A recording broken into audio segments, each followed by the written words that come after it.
Testing, testing, testing, testing, testing. Let's get some better lighting in here. Yeah, that's a little bit better. How's everybody doing today? We are live for the final installment of the Obi Wan Kenobi show. So very interesting. Never thought we'd get here. Oh man, it's been a bumpy ride, guys. It's been a bumpy ride. I'm the first to admit that I have not been the biggest fan of this show for many different reasons. And I've changed my reviews on some of the episodes out of frustration. I think they're more fair now. So maybe that frustration was good. But here we are. We are at the season finale. Don't forget to like, comment, subscribe to this channel. The Welborn Show always appreciates that stuff. And the YouTube gods need it to, bestow their grace upon thee. So don't forget to like, comment, subscribe. Even a like goes a long way. So without further ado, let's go ahead and get into Obi Wan Kenobi, episode 6, the season finale. Maybe a series finale at the same time because it was produced and marketed as a limited series.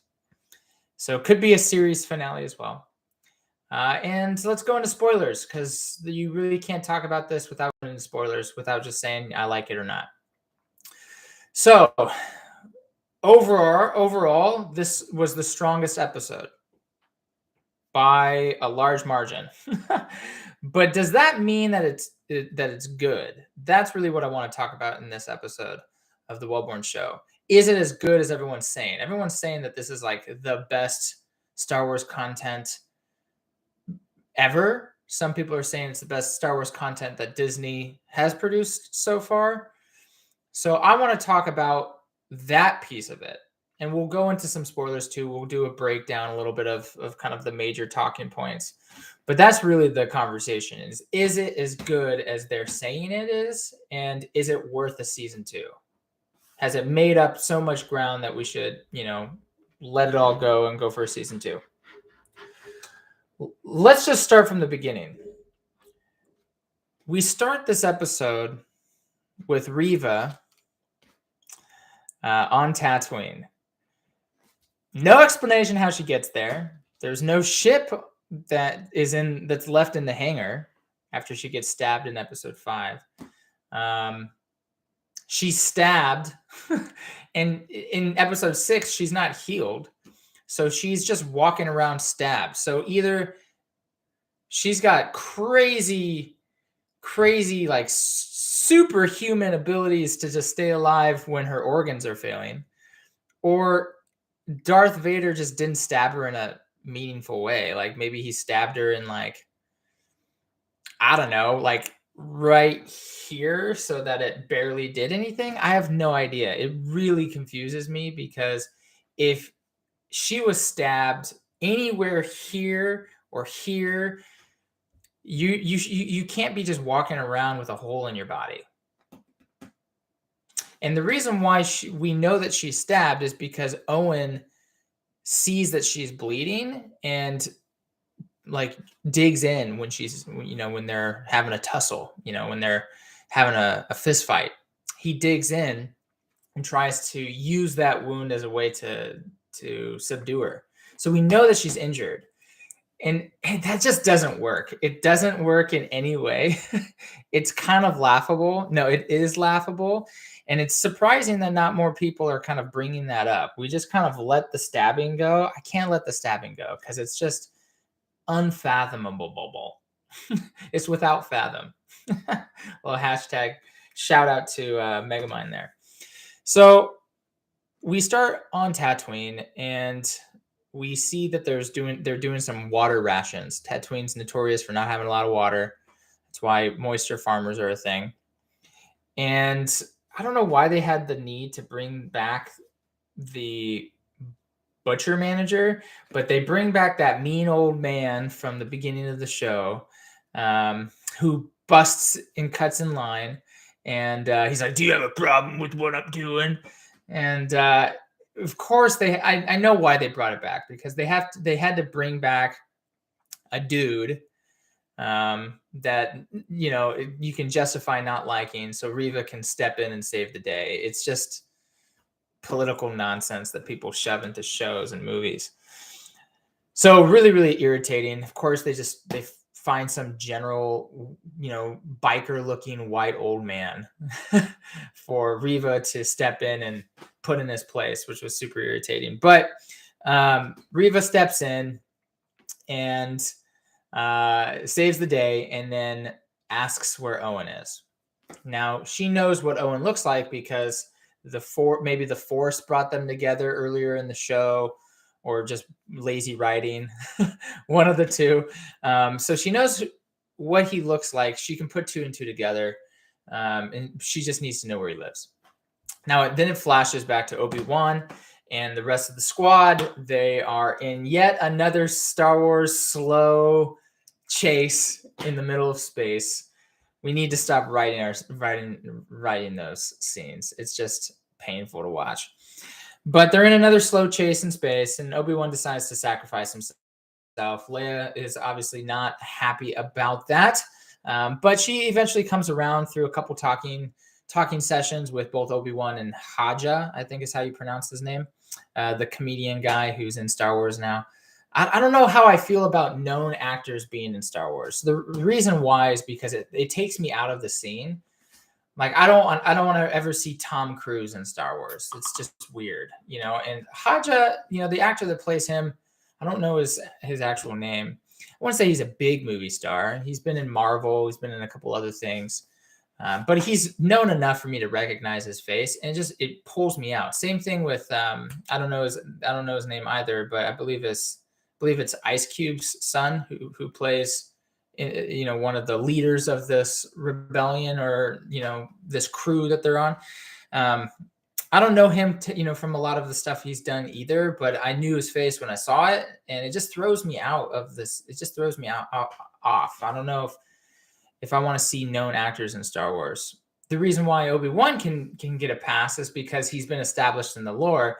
And when he was in Star Wars Episode 1, he wasn't really known at all. So it worked. Same thing with Liam Neeson. Those are all established characters. I didn't know who Samuel L. Jackson was when I was, Episode 1 came out in 1998, right? I didn't know who that was when I was 5. So he was inconsequential to me as well. So maybe Haja really, really works for the new crowd of Star Wars, where they're like, I have no idea who this guy is. He's just really funny. But for kind of the older crowd, who's been around and knows all the characters, and it just kind of throws me off seeing known actors. But maybe that's always how it's been, and I'm just now old enough to bitch and moan about it. So I don't know. So it's not a big deal. But he definitely brought in some jokes and some humor that I think was appropriate, and it was a fun watch. So Obi-Wan decides to bail, go down to the nearest planet, knowing that Vader's very short-sighted. He's going to go after Obi-Wan because he hasn't yet let go of that Anakin side of like hating Obi-Wan Kenobi. That's why Vader's been searching for him for 10 years. It's like he's not ready to let go of wanting to prove to Obi-Wan that he's better, that he's the stronger of the two. And that kind of gets brought up later by Darth Sidious. Spoiler alert, he's in here.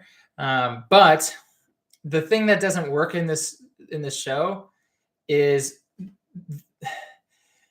it's one ship of rebels, right? But it's an entire army of stormtroopers, TIE fighters, other battleships. Like, you have the whole empire. So even though Obi-Wan splits and goes down to the nearest planet, why doesn't Vader just go, I'm going to go that way, you guys go that way? No, instead, he takes the whole crowd with him and just lets them get away. It's no surprise that the Empire falls apart because they're totally incompetent in the show.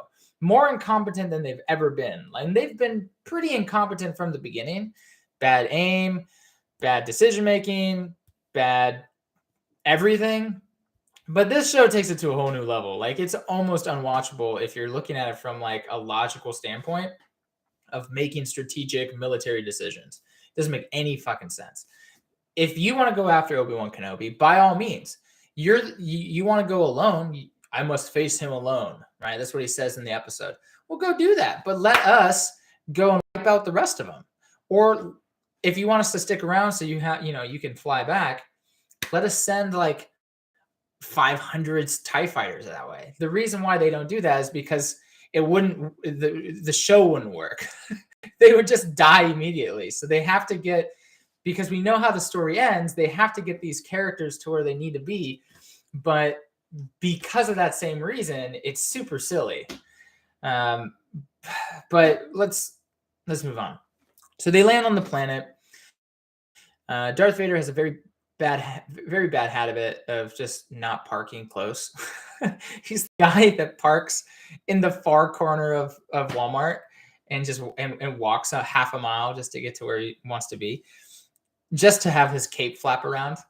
I don't know. I've seen enough of those scenes to get the idea that Vader likes to make an introduction, but like nobody else is on this planet, dude. And Obi-Wan already knows what you look like. He's already seen the cape flap. You can just park closer. And so they get to this standoff, and this standoff was gorgeous. Now, it was all CGI, so that's probably why it was so good looking. But man, I really love that shot of that really far out shot of Vader and Obi-Wan. It was really, really cool. And we kind of get some flashback jargon and verbiage from some of the previous episodes. So we go into an episode 3 quote here where, Vader's like, "Are you here to kill me?" Right? And Obi-Wan goes, "I will do what I must." And then he goes into his classic Obi-Wan stance, and it looked so good, but it tells a few things. One, that his power's back. He's taken the time to center himself and get one with the Force again, which he's going to need for this showdown, because he knows that one of them is walking away. It's either him that's going to die or it's Vader that's going to die. And so he needs to bring everything he's got. So he was able to tap into the Force, and him into the Obi-Wan stance is kind of a visual show that he's back. He knows what he's doing. He's at minimum as strong as he was at the end of episode 3. Like, he's ready to go. So that was really, really cool. But it also is battle strategy, right? Because what happened last time? Well, Vader fell into a pit of lava, basically, and got all of his limbs chopped off. So him seeing that Obi-Wan's back psychologically can do something to the opponent too. So that was really kind of interesting to see. And then the fight comes out, and that fight was epic. I got to be honest with you. Very, very cool fight. Very, very cool fight. Powers are off the charts in this. Like, they're just throwing things around like psychos. Like Obi-Wan uses the Force to try to knock this big pillar of rock down on Vader, and Vader just stops it and then throws it. And he throws it like, I don't know, 2 football fields far. So like, he just chucks it, which begs kind of like, it's this weird continuity thing, because we know that Yoda is supposed to be one of the top Force users of all time, right? Like, even Vader doesn't come close. Obi-Wan doesn't come close. Sidious comes close, and Sidious is way stronger than Vader. But in episode 2, Yoda spends a lot of energy, a lot of time to just stop that large pillar that's going to crush Anakin and Obi-Wan that, Count Dooku knocks over in order for him to escape. And he barely lifts it up and then moves it. But maybe he's just doing the bare minimum. Maybe he's just using enough Force power to save the day, but doesn't need to like go nuts. But you could tell that like he's really trying in order to stop that boulder or to stop that pillar. Obi-Wan and Vader in this show are not struggling to throw things around like water. It's crazy. So it's this weird power level disconnect that I think Star Wars has a huge problem with, because every time they come out with new Star Wars content, they feel like they need to come out with more and more powers or stronger, cooler looking versions of those same powers. The problem with that is when you tell backstories and you bring that same level of skill, it breaks the capabilities that the other competent characters have in that same time frame. So if you want to tell the story of like the powers continue to escalate as time goes, which I think could work, you can't go back and use that same level of skill or at least visuals for, you know, for an older episode. So I think that's the biggest problem, because nothing in the prequels even comes close to the force powers being used in this episode. It's just way off the charts, but very, very cool looking. Now, this fight scene is really dope from the sense that Obi-Wan is not fighting like himself. Obi-Wan is playing offense in this, and it's because he's from the perspective of, I got nothing to lose. I have to kill this guy once and for all, and it's either him or me. And so I'm going to bring everything I got. So he's super offensive in this. And this was something I talked about in the fight breakdown of the last episode with the flashback. He's very much a defensive fighter. He's, in canon and non-canon, known to be the best defensive fighter of all Jedi history. Like, he is the guy for Form 3, I believe is the defensive fighting. But you don't see that in this episode. He brings a lot of Form 5 in this. He brings a lot of just all aggression, which is really, really cool. I liked seeing it. He had his defensive moments for certain. And it kind of starts off defensive, but it definitely ends offensive. And I love seeing that. I really, really love seeing that. There was this part of the fight scene that I couldn't stop giggling at, which is where Darth Vader kind of makes a sinkhole in the ground. He uses the Force to break a sinkhole, and Obi-Wan falls into it. And then Vader is just like pummeling rocks on boulders on top of him, just trying to kill him by crushing him. Now, Obi-Wan is using the Force to hold it back, but I mean, you throw that much weight on it, it's going to get pretty tough.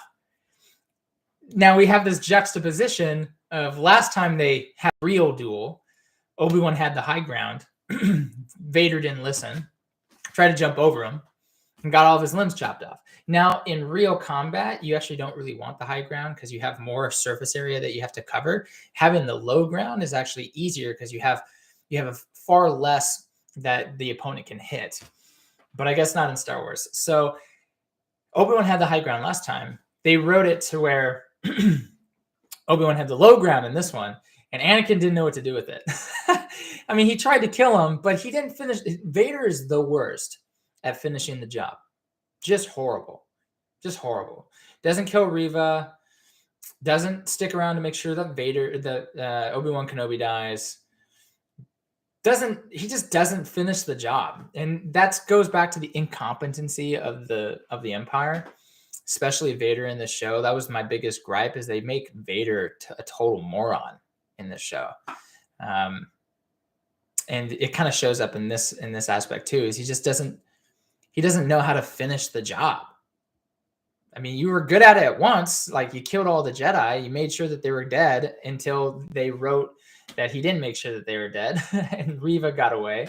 And then he lets Reeva live for 5 episodes when she had no business to live, which gave her the opportunity to try to turn on him. And then he doesn't make sure that Obi-Wan dies, and doesn't make sure Reeva dies again. It's just really bad Vader writing.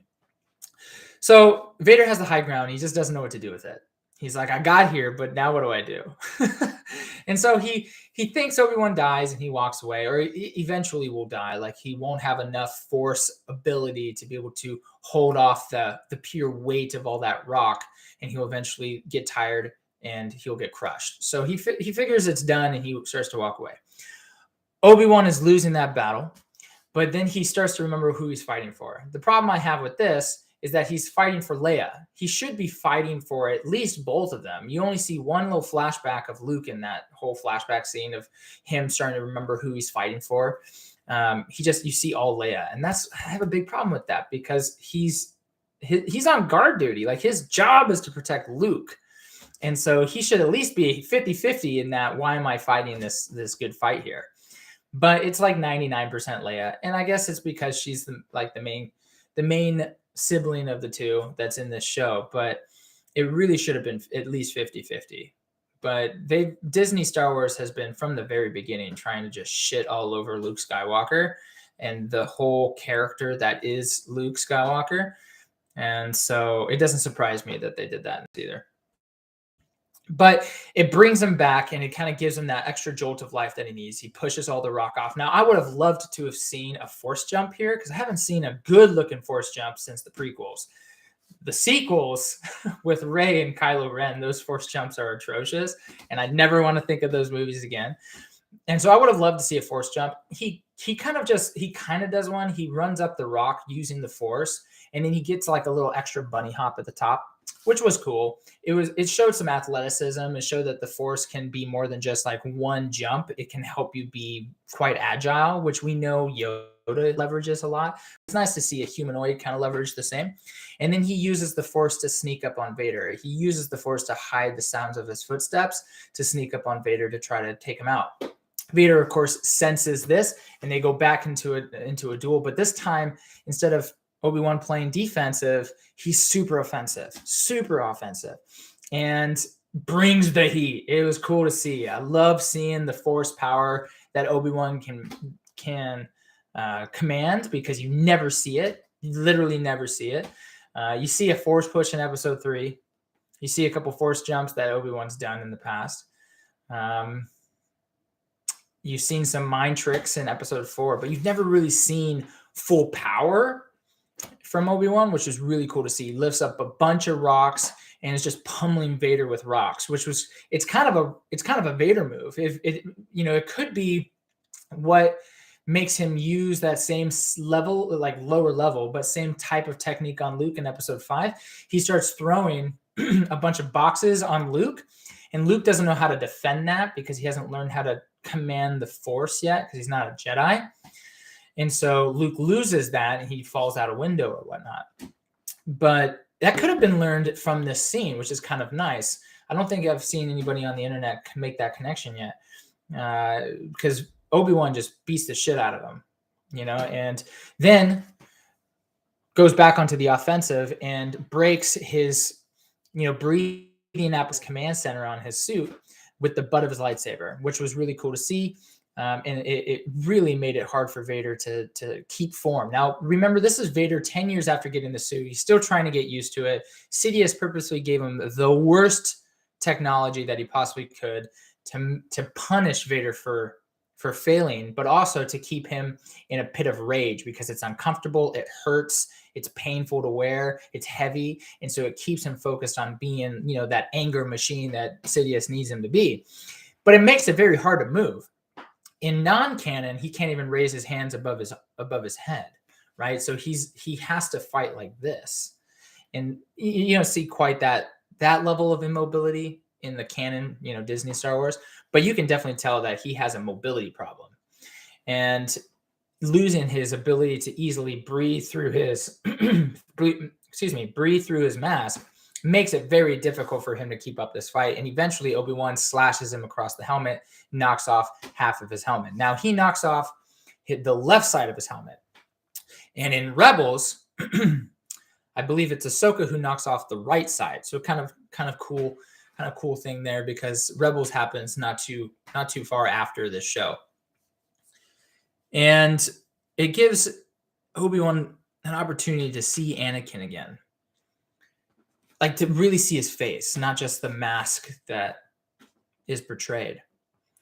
And he gets to speak to Anakin for the first time in 10 years. And he, instead of lecturing him, instead of yelling at him, which is what he did last time, you are the chosen one, right? He lectures him. He rushes out his anger because he's so hurt and heartbroken. Instead of doing that again, he apologizes, which I thought was a nice touch. And this is what I liked the most about this episode, is Anakin is conflicted here. And you can tell he's conflicted because when he's Anakin, it's his voice. It's Hayden Christensen. When he switches back to wanting to be Vader, it's James Earl Jones's voice, kind of broken and robotic.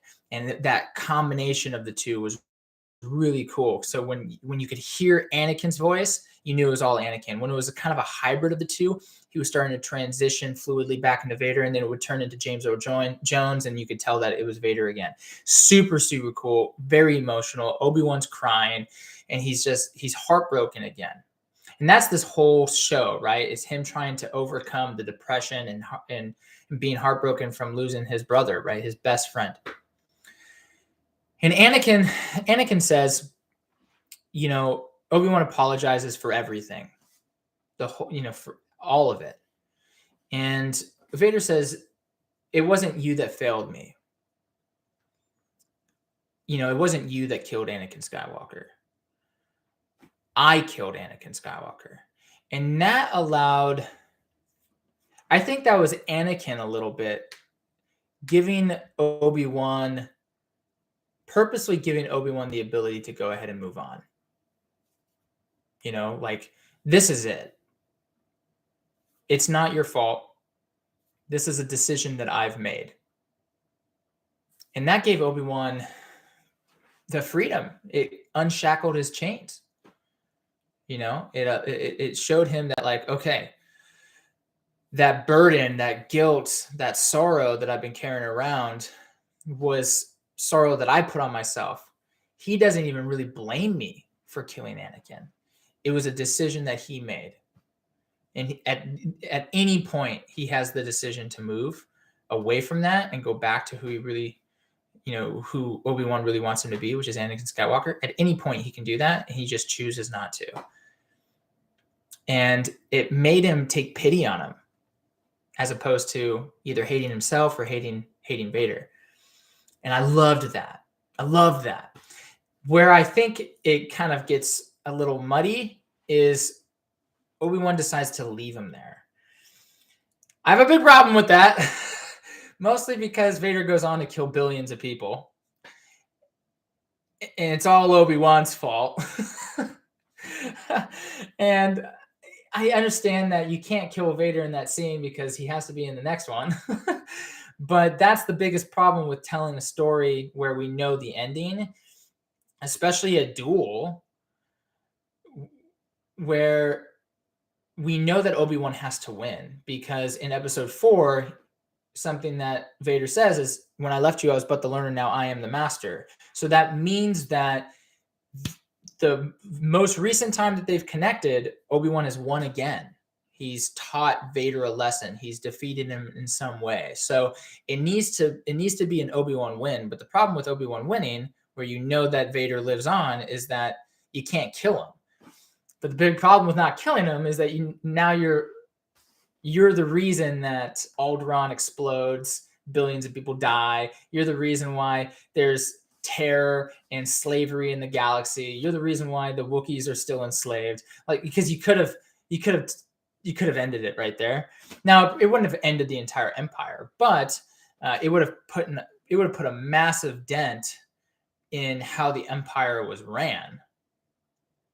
Because the empire was really a totalitarian, evil regime because of two guys, because of Sidious and because of Vader. Now, if you replace those two people with someone who wants to do good or do better, but they view it as, I can do the best good in the galaxy by being, totalitarian, you probably will get a different outcome. It's kind of like killing Grievous. Doesn't end the war immediately, but it takes a massive chunk out of it. It takes, it puts a massive deflation in the sale, And so I had a big problem with him just walking away. But it makes sense why he would walk away, because he's like, I don't need to fight you anymore. I was fighting you because I was kind of fighting myself. I was trying to overcome the sadness. And so he didn't feel like he needed to do that anymore. So he walked away. Now, I loved how Vader ended this, because last time we saw Vader very upset was the no, which was horrible, right? Bad writing, bad sound effects, just bad everything. In this, it was an angered, defeated, sorrow-driven hybrid of James Earl Jones and Hayden Christensen. Obi-Wan just in full anguish and anger and hate. Really cool to see. Gave me chills. Loved it. And then Reeva, we're getting short on time because I got to get going here. But Reeva, maybe we'll do 2 parts.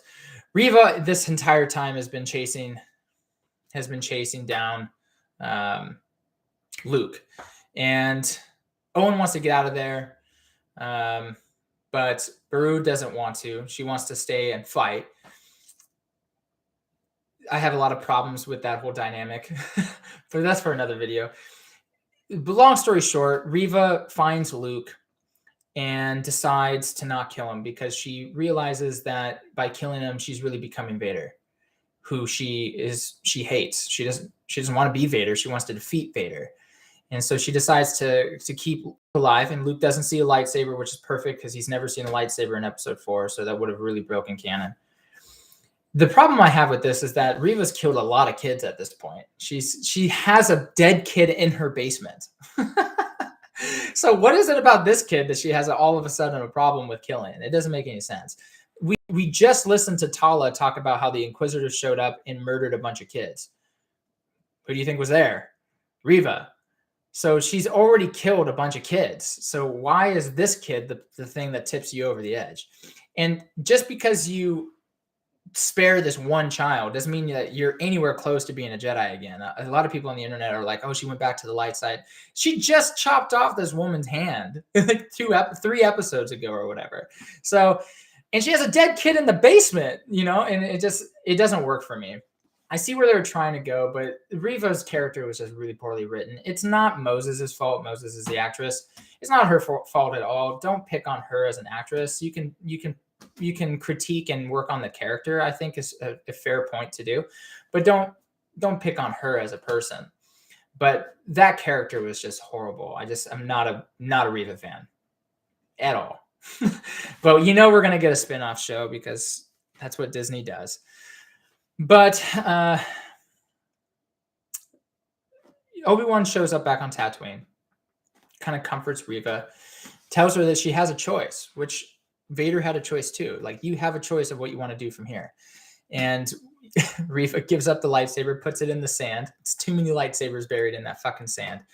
And then we get some closure there.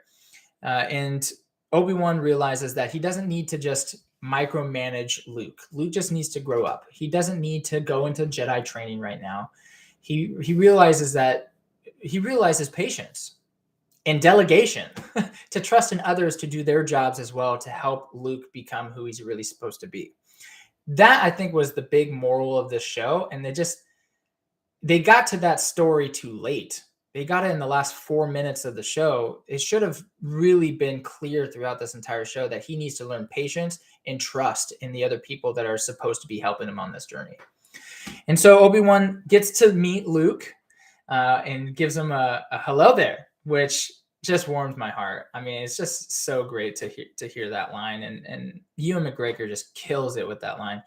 And then he starts to leave because he's going to go beyond the Dune Sea and build his hut, from what I would expect, or he goes to help the resistance or the rebellion, and to save more Jedi through the path. One of the two. It's kind of setting up a season 2, and he finally gets to meet Qui-Gon, which was really cool. I love seeing Liam Neeson. It worked. It sounded great. He looked fantastic, and he was always there, but Obi-Wan wasn't ready. He was too bogged down in self-pity, sorrow, depression for him to open his eyes to the Force and to allow himself to see Qui-Gon, which was really great. So now he's got a lot to learn, and he's going into training, and he's wearing his Jedi robes, and he's moved on emotionally and mentally, and he said goodbye to Anakin. He said goodbye to Darth, and he's moving on. And I think that's great. And Darth Sidious shows up and says, you need to let go of Obi-Wan as well, because it's making you weak. It's distracting you from our mission. And I think that's perfect, because it definitely was.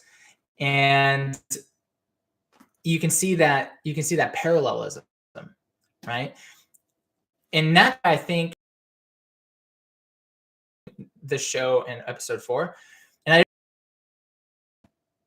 really what Sidious is saying is, stop going after Obi-Wan, because you have Obi-Wan is showing me that you're not Vader. You're Anakin with a grudge. And so him being full Vader means he's emotionless to Obi-Wan. And he's just going to go do his thing. And that's why he stops pursuing Obi-Wan Kenobi. And because originally when he was having that conversation with Sidious, he was like, I'm going to search the entire galaxy, right? He wanted revenge. But Sidious is like, look, you're distracted. You're Anakin Skywalker and you're being a bitch. I need you to be Vader, which means letting go of Obi-Wan. And I think that's why he stops pursuing him, which is why Obi-Wan has a little bit more latitude to either go on missions or to not just be living in a cave. And so I really liked that. I think that makes a lot of canon sense. It works. It works really, really well. So was this show better? Yes. Emphatically, yes. Is it the best of all time? Absolutely not. It's got a lot of problems. It's got a lot of frustrations, but it is the best of the 6 episodes. This show should have been longer. It should have been 12 episodes to really flesh out characters and to not rush things and to not make such bad writing decisions. But for what we got, this was hands down the best episode. Should we have a season 2? I don't want a season 2. I'm very happy with it ending this way. I thought it tied things up well. I thought it made a lot of sense of some of the lines in episode 4 when I left you as but the learner. Now I am the master. I haven't felt this presence since the battle on from episode 6. All of these things are working for me. I'm good. I don't need a season 2 of Obi-Wan Kenobi going on missions. I don't want them to meet again. I thought this was a good wrap up and it ties into episode 4 and I'm happy with it. Is it better than all the other episodes? Yes. Is it the best Disney Star Wars? Certainly not this show is the best Disney Star Wars, but this episode, I would probably venture to argue that this is one of the best snippets of Star Wars from Disney that we've gotten since they bought the company. The best snippet would be the Vader scene in Rogue One. That's good Star Wars. And so Rogue One is up there. This one episode is up there, as long as I don't think about the bad writing and with Reeva. But the interactions with Vader is up there. So this is better Star Wars from Disney. I wouldn't say it's amazing Star Wars. You know, bad is still better than really bad. But I wouldn't say it's great, amazing. Let's all bow down to Disney for it being so good. Overall, I give this episode an 8 out of 10. It did a lot of great things. They tried to wrap up some stuff that was just poorly written. Thought they wrapped it up as best as they could.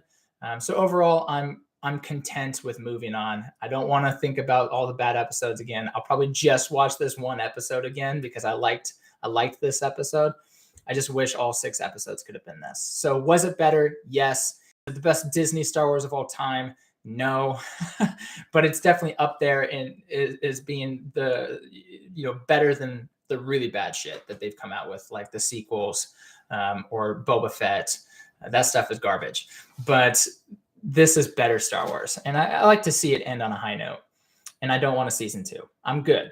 Let me know. Are you good? Are you happy? Are you content? Do you like this episode? Do you not like it? Is it the best Star Wars you've ever seen? Don't forget to like, comment, subscribe, and share. And I will see you in the next episode of the Welborn Show. I love you guys. Take care.